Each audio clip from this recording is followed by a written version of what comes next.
नमस्कार, आप देख रहे हैं संभाग पोस्ट न्यूज। आइए करते हैं खबरों की शुरुआत।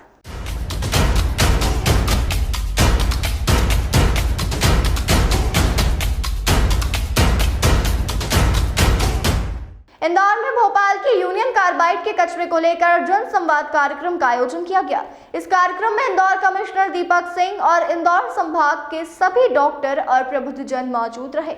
इस दौरान यूनियन कार्बाइड के कचरे के निष्पादन को लेकर चर्चा हुई।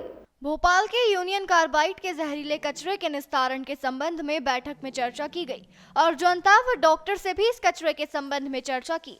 जनसंवाद कार्यक्रम में कमिश्नर ने कहा कि भोपाल से आया हुआ यूनियन कार्बाइड का कचरा जहरीला नहीं रहा है। क्षेत्र में लगातार डॉक्टर और रिसर्च की टीम जांच कर रही है। हालिया दिनों में क्षेत्र में लगातार कैंसर फैलने की भी चर्चा थी।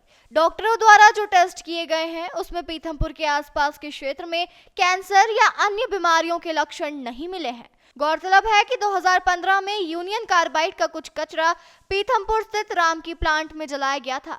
अब फिर से कचरा जलाए जाने को लेकर जमकर प्रदर्शन और विवाद की स्थिति बनी हुई है। इसे लेकर इंदौर संभाग आयुक्त ने स्पष्ट किया और बताया कि किस तरह से कचरे को जलाया जाएगा ताकि आसपास के क्षेत्रों में लोगों को परेशानी ना हो और आने वाले समय में भी कचरे की वजह से बीमारियां ना पैदा हो।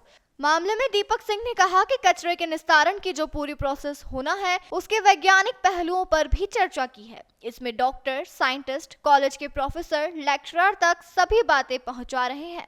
उन्होंने कहा कि कचरा निष्पादन की पूरी प्रक्रिया पारदर्शी और सुरक्षित है। जहां पर कचरे का निस्तारण होना है वो राम की प्लांट भी पूरी तरह से इस कचरे के निस्तारण के लिए सक्षम है।